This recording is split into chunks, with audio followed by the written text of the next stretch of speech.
चीन की सैन्य ताकत देखकर भारत में अलर्ट जारी। भारत ने की आपातकालीन रक्षा मीटिंग, लिए गए कई बड़े फैसले। इमरान खान ने उठाया बड़ा फैसला, ले लिया सरकार से सीधा पंगा। दोस्तों, आप ये बात बहुत अच्छे से जानते होंगे कि यहाँ पर चीन अपनी सैन्य ताकत को लगातार बढ़ाता हुआ चला जा रहा है और इसी को देखते हुए यहाँ पर भारत भी होशियार हो गया है। भारत ये बात अच्छे से जानता है कि एक बार चीन अधिक ताकतवर हो गया तो भारत को वो दबा कर ही रखेगा, इसलिए भारत ने इसका भी तोड़ निकालने के लिए एक कदम उठा लिया है। तो वहीं दूसरी तरफ पाकिस्तान में कुछ ऐसा देखने को मिल रहा है जहां पाकिस्तान में अभी सब मामला ठंडा हो चुका था, लेकिन इमरान खान की सरकार से फिर कुछ ऐसा फैसला ले लिया गया जिसकी वजह से पाकिस्तान इन दिनों चर्चा का विषय बना हुआ है। जानेंगे सभी बातों को डिटेल में, तो चलिए बढ़ते हैं वीडियो की तरफ। दोस्तों, ये बात किसी से नहीं छुपी है कि चीन कभी भी अपनी हरकतों से बाज नहीं आता है। पूरी दुनिया जानती है कि चीन किस तरीके की हरकत करता है और जब उसके सामने भारत जैसा देश हो तो वो कभी भी चालाकी से पीछे नहीं हटता। आप इतिहास उठाकर देख सकते हैं, चीन को जब भी मौका मिला है उसने भारत से दगाबाजी की है, लेकिन भारत उस टाइप का नहीं है।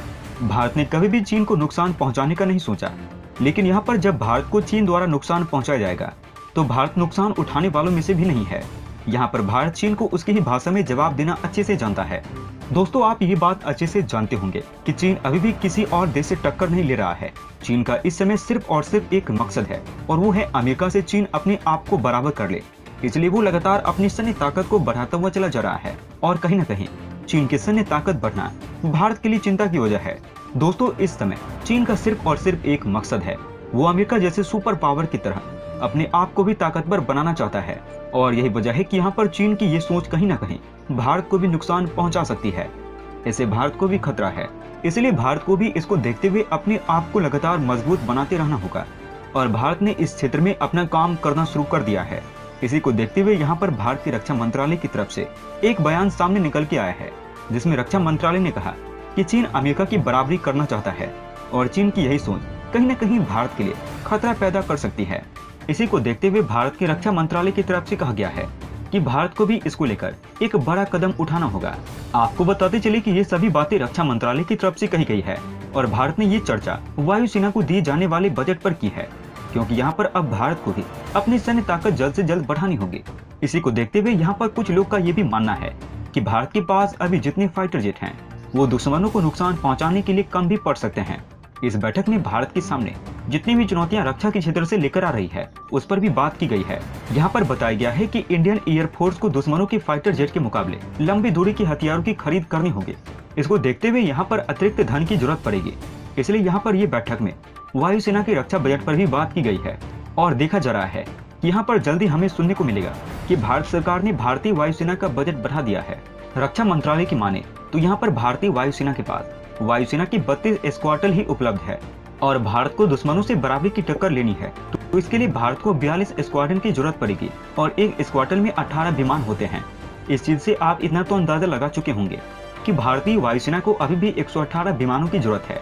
इसके अलावा भारत के पास 4 स्क्वाड्रन मेघ भी मौजूद है और ये बात किसी से छुपी नहीं है कि भारत अपनी सुरक्षा पर कितना ज्यादा खर्च कर रहा है। आप रक्षा बजट उठाकर देखेंगे तो आपको दिखाई देगा कि भारत ने अपनी सुरक्षा को लेकर कितना ज्यादा पैसा खर्च कर दिया है, क्योंकि भारत ये बात अच्छे से जानता है कि यहाँ पर अगर भारत को अपने पड़ोसी दुश्मन से कमजोर नहीं होना है तो उसे अपनी सुरक्षा को काफी मजबूत करना होगा।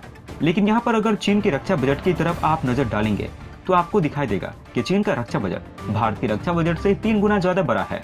यहाँ पर चीन अपने रक्षा बजट पर काफी ज्यादा पैसा खर्चा करता है। एक रिपोर्ट के अनुसार मिलिट्री रक्षा बजट के मामले में भारत तीसरे नंबर की पोजीशन पर आता है और 2021 में देखा गया है कि चीन ने अपनी सुरक्षा पर 293 अरब डॉलर खर्च किए हैं। लेकिन अगर हम भारत के बजट की तरफ नजर डालेंगे तो हमें दिखाई देगा कि भारत ने 76.6 अरब डॉलर की अपनी सुरक्षा को लेकर खर्च किए हैं। इसके अलावा अमेरिका ने अपने बजट को लेकर एक नया रिकॉर्ड ही बना डाला है। अमेरिका ने अपने बजट के लिए 801 अरब डॉलर खर्च किए हैं।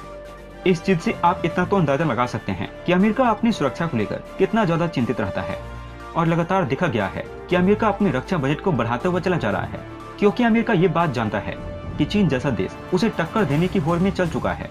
इसी सब को देखते हुए भारत के रक्षा मंत्रालय के प्रतिनिधि ने अपनी तरफ से बयान दिया है कि जरूरत पड़ने पर चीन से निपटने के लिए भारत को चीन को काउंटर करने की क्षमता होनी चाहिए, क्योंकि कहीं न कहीं ये काफी हद तक सही भी है। क्योंकि आप ये बात अच्छे से जानते हैं कि एक बार चीन अपने आप को मजबूत कर लेगा तो वो भारत के ऊपर अटैक करेगा ही करेगा। इस विषय में आप क्या सोचते हैं? आप अपनी राय हमें नीचे कमेंट बॉक्स में लिखकर बता सकते हैं। वहीं दूसरी तरफ पाकिस्तान के पूर्व पीएम इमरान खान को इस चीज को हजम कर पाना थोड़ा मुश्किल हो रहा है कि उसको प्रधानमंत्री की कुर्सी से उतार दिया गया है। इसी को देखते हुए यहाँ पर इमरान खान की तरफ से आए दिन ऐसा कोई न कोई कदम उठा लिया जाता है जिससे ये बात साबित हो जाता है। आपको बताते चले कि पाकिस्तान के पूर्व प्रधानमंत्री इमरान खान ने अपनी सरकार के खिलाफ लाए गए अविश्वास प्रस्ताव पर सुप्रीम कोर्ट के फैसले को चुनौती दी है। उन्होंने कोर्ट में समीक्षा याचिका दाखिल की है। इमरान ने नेशनल असेंबली के तत्कालीन डिप्टी स्पीकर कासिम शाह सूरी द्वारा अविश्वास प्रस्ताव ठुकराए जाने के कदम को संविधान के अनुरूप ठहराया है। पाकिस्तान तहरीक इंसाफ यानी पीटीआई के चेयरमैन इमरान खान ने कहा कि डिप्टी स्पीकर का 3 अप्रैल का फैसला संविधान के अनुच्छेद 5 के अनुरूप था। 7 अप्रैल को सुप्रीम कोर्ट ने सूरी के फैसले को अमान्य और संविधान के विपरीत करार दिया था और अविश्वास प्रस्ताव पर मतदान कराने का निर्देश दिया था। इसमें इमरान खान की सरकार गिर गई थी। इमरान खान ने 20 मई के बाद लॉन्ग मार्च का आह्वान दोहराते हुए कहा कि अगले आम चुनाव की घोषणा होने तक उनकी पार्टी इस्लामाबाद में धरना देगी। इस चीज से आप ये तो समझ गए होंगे, यहाँ पर इमरान खान जिस तरीके का कदम उठा रहे हैं उस चीज से ये तो साबित हो जाता है कि इमरान खान को ये चीज हजम नहीं हो पा रही है जो कि उनके साथ हो चुकी है। यही वजह है कि यहाँ पर ये विपक्षी पार्टियों को लगातार गलत साबित करने की कोशिश कर रहे हैं। दोस्तों, कभी कभी ऐसा देखने को मिल जाता है कि जब कोई भी चीज बहुत ज्यादा कीमती हो जाती है और वो भी उससे छीन जाती है तो इंसान बेकाबू हो जाता है। ठीक यही होता हुआ हमें पाकिस्तान के पूर्व पीएम के साथ दिखाई दे रहा है। यहाँ पर इमरान खान अपनी कुर्सी जाने से बौखला गए हैं और इस तरीके से कई उल्टे सीधे कदम उठाने पर आमादा हो गए हैं। समाचार एजेंसी के अनुसार राष्ट्रपति आरिफ अलवी ने सुप्रीम कोर्ट के प्रधान न्यायाधीश को पत्र लिखकर कहा, इमरान खान को सत्ता से बेदखल करने के लिए रची गई साजिश की जांच के लिए न्यायिक आयोग का गठन करने को कहा है। इस चीज को लेकर आपको क्या लगता है? क्या यहाँ पर इमरान खान को किसी साजिश के तहत हटाया गया है या फिर इमरान खान उसी काबिल थे जो कि आज उनके साथ हुआ है? आप इस विषय में क्या सोचते हैं? आप अपनी राय हमें नीचे कमेंट बॉक्स में लिखकर बता सकते हैं। दोस्तों, अंत में हम आपसे एक महत्वपूर्ण जानकारी साझा करने जा रहे हैं। नीचे डिस्क्रिप्शन में दिए गए लिंक पर जाकर आप इंडियन आर्मी मर्चेंडाइज खरीदकर सपोर्ट कीजिए और पूरे देश का हौसला बढ़ा दीजिए। जाने से पहले वीडियो को लाइक और शेयर करें तथा चैनल को सब्सक्राइब करना न भूलें। तब तक के लिए धन्यवाद। जय हिंद, जय भारत। अच्छा सुनो, चैनल को सब्सक्राइब करो, उसके बाद घंटी बजा देना ताकि अगली वीडियो आपसे मिस न हो पाए। Thank you.